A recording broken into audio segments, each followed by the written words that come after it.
SwimOutlet.com delivers the best online shopping experience. With an extensive selection and the lowest prices, you're guaranteed to find the product you need. Here's what you get. Free shipping on all orders over $49. Free 1 to 2 day shipping on all orders over $99. All orders placed by 6 p.m. ship out the same day. Shop at SwimOutlet.com, the web's most popular swim shop.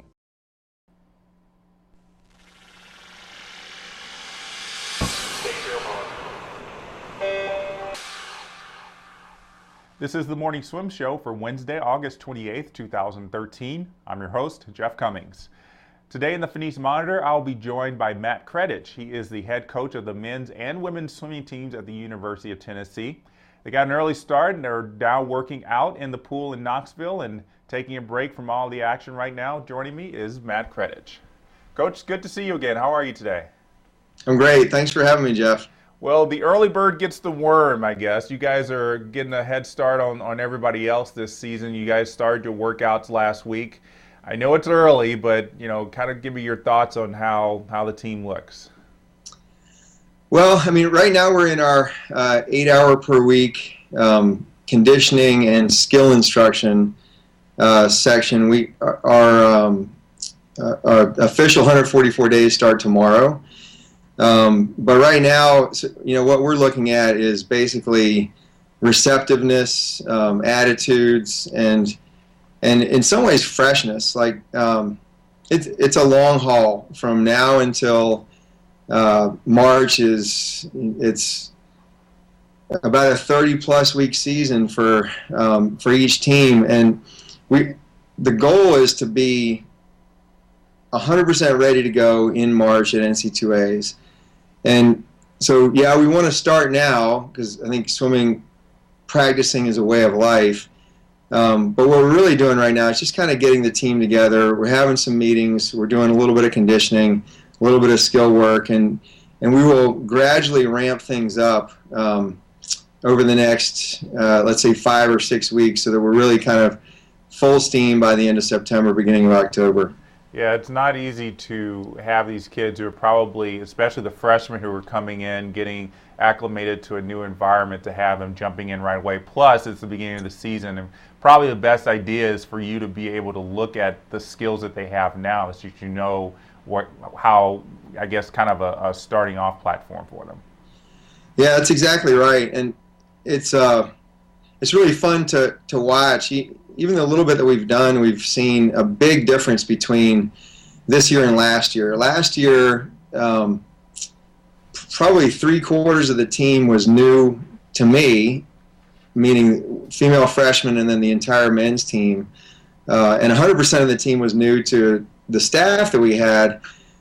So the teaching this year, the learning this year, even in the little bit that we've done, is dramatically accelerated because we've got 3/4 of the team basically with really good experience, with a knowledge of what we're looking for, and they're able to teach the newcomers really quickly, and so that process is really cool to watch. And again, it's pretty early, but we're starting to get a decent sense of exactly where the newcomers are, and we've got a good sense of where the rest of the team is. So we already feel like we're ahead of last year, and we're only a week into school. Yeah, I was going to ask you this: how comfortable do you and your staff feel now that you have a year of coaching a merged team behind you? Yeah, it's like night and day, and we've probably said that too many times. I feel like the more we say it, the more likely we are to have something come down the tunnel that we don't see coming. But right now, we're very comfortable with each other. We have a really good feel for what the next step is for our team. The next step is for each individual swimmer. And last year, this time, we were just trying to figure out where we were, who we were. So it's a big difference. I think we're all very comfortable. We're also really excited and a little bit on edge because there's a lot to do, but we're starting at a different point. I saw a photograph that one of your assistant coaches, Tyler Fenwick, put on Facebook, and kind of was everybody, most of the team wearing black caps, and there was a hashtag that said "Earn Your T." What's behind that? Well, that's a great question. We start off the year at 0, basically. And we tell our team, the NCAA does not invite back last year's champions. They don't invite back last year's qualifiers. They don't invite back anybody that doesn't earn it. And there's been kind of a tradition, especially on our men's team, where the seniors have a really high status, the freshmen have a really low status, and in my view, every season you start with what you have, but you don't really get credit for what you did last year. And so we want to define the T and define what it takes to have the honor and the privilege to put on a cap with a T on it. And so we have black caps, and we have a team. So it's a team of people who understand that they're starting from 0. They are all together. Everyone's wearing the same cap, but we've got to do some things. We've got to make some progress, and we've got to come up with some ideas about what it means to be able to wear the T. And where we go next is really up to the team. We haven't decided whether it's going to be one person at a time, whether it's going to be the whole team. And to be honest, nobody's asked yet. So we're kind of sitting back and waiting for somebody to actually ask the question about what happens next. Right now, I think there's so much on edge that they're just kind of, following what we ask them to do. But it won't be long before somebody asks. A couple of swimmers on the roster are in Dubai right now at the World Junior Championships, Luke Percy and David Heron. So I would imagine you're following their progress very closely.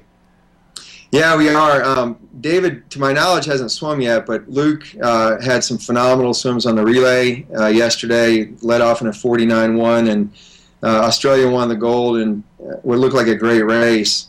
So we're absolutely thrilled for him. We've exchanged some messages, and he's pretty fired up. The 100 and the 50 are coming up for him too, and there should be some great matchups between him and a lot of the other competitors, including some of the Americans.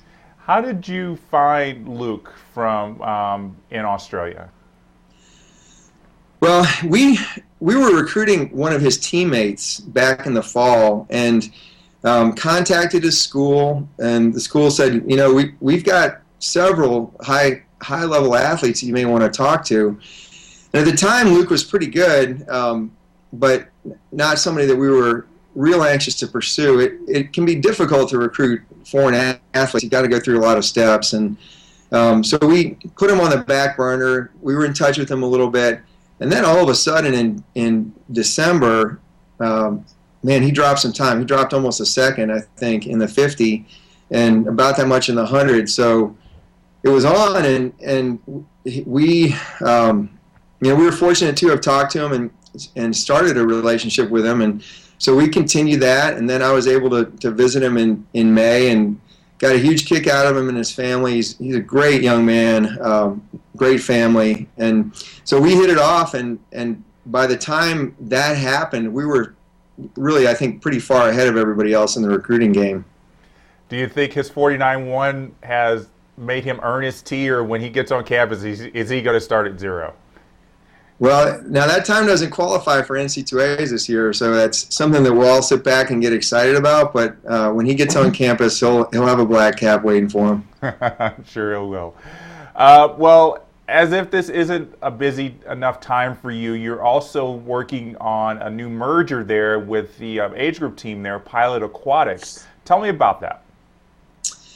Yeah, this is really exciting. We've had 2 club teams here in Knoxville for the 8 years that I've been here. One is Pilot Aquatics, which has just a really rich history. Julia Stout was an Olympian that came out of Pilot. Davis Tarwater, an Olympian that came out of Pilot. They were a gold medal club for a long time. And then there was Tennessee Aquatics, which really was for post-grads and for college swimmers in the summertime. And it occurred to me that, especially since we've combined the men's and the women's teams, that it would really help swimming in Knoxville to have everything, at least to this pool, be under a unified philosophy. And so we started exploring this about 6 or 8 months ago, and a number of things happened so that it became, the opportunity was right, really, to have the two groups merge and to essentially shift away from a parent-run board to a board that was run by people who are professionals in swimming, and or people who are professionals with a great extensive background in swimming, who could really help us run what we see as a nonprofit community swimming program with enormous potential for growth.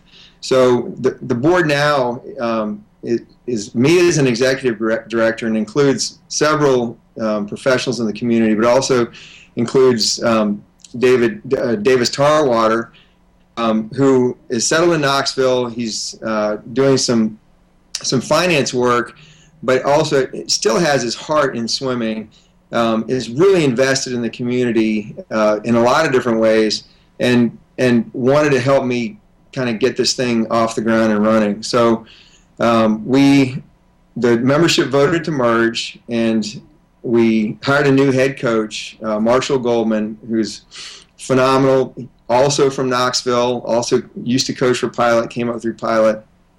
And in some ways we're implementing a new philosophy from the bottom up. In other ways we're continuing a great tradition with Pilot Aquatic Club.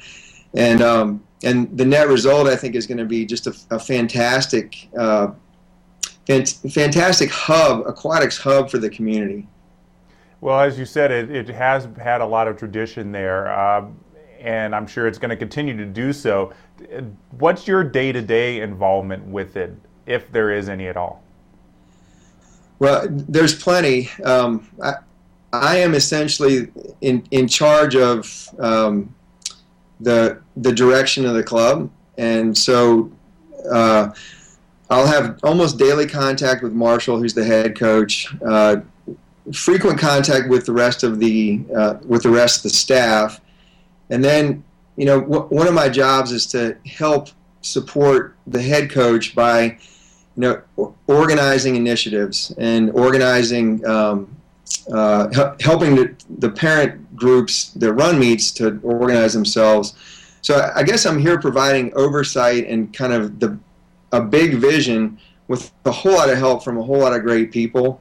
I'd like to be working with at least one of the groups from what we call the Aquatics Foundations group, which is about 5 to 9 year olds. I'd like to be working with them from in early afternoon sometimes, later in the evening when our practice is done. I'd like to be involved with some of the senior kids, and especially in the summertime, our college staff is going to get together with the senior group and the college swimmers who remain here in Knoxville, and try to integrate a lot of our practices and elements of our practice. We may put distance groups together, we may put sprinters together, we may put the entire group together, but the goal is to have a really comprehensive, integrated training group in the summer. And then for me, it's to make sure that we're teaching swimming the way I think that it should be taught, we're treating people the way I think they should be treated in the water, and that the club is going to grow in a way that really benefits Knoxville and certainly benefits the kids in the club.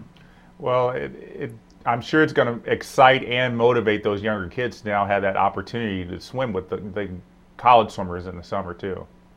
Yeah, I think that's really exciting to them, and I could see our postgraduate group growing pretty extensively, and having that group be involved with the younger swimmers.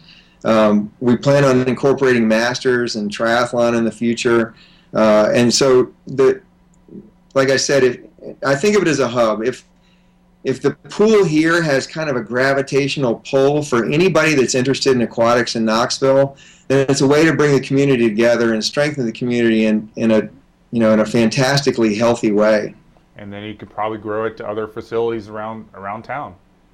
Yeah, that's a possibility too. We have this really exciting kind of initiative with a group called Emerald Youth Foundation, and that's a group that has targeted inner city kids, and they've built up a competitive summer swimming team in a short period of time that has become really good. And so, but the group has only been able to swim in the summer. They've been given lessons around town in various city pools during the winter. And so we're exploring some different ways to kind of partner with them and hopefully bring some of those kids into what will be Tennessee Aquatics year-round program. And we really hope that in a few years we'll have some of those kids representing Tennessee Aquatics at junior nationals and senior nationals. Well, speaking of senior nationals, you got the meet coming up in December. So Yeah. The best swimmers in the country will be there. So I'm sure that'll inspire a lot of people in Knoxville. They'll come and watch and hopefully get inspired and maybe want to join a competitive team. Yeah, we're really excited about that. And I don't know if you remember when the Olympic team trained here, we had 4,000 people. We had 2,000 in the Allen Jones Aquatic Center and another 2,000 outside around our outdoor pool just to watch a practice. I mean, that wasn't even an autograph session. That was the one open practice that the Olympic team had, and we had people lining up at 5:30 in the morning in the rain. We had people hanging on the fences. So my guess is if we have some headliners here at the Short Course Nationals, we can pack the stands. And we've shown before it's a community that's pretty rabid about swimming. And we've got some hometown heroes like Davis, but also Claire Donahue, who is from nearby. So I think there will be a tremendous amount of interest and a lot of excitement around that meet. Yeah, I'm definitely looking forward to that. Well, Coach, thanks so much for joining us. I know the official start of the season's coming up, and you still got a lot to do. So thanks for taking the time to talk to us. No, it's a pleasure. Thank you, Jeff. Take care. You too. Thanks. All right, so that was Tennessee head coach Matt Kredich joining us for today's edition of the Morning Swim Show. And that's going to do it for today's show. Be sure, as always, to follow us on swimmingworld.com, on Facebook, and on Twitter. I'm Jeff Cummings. Thanks for watching.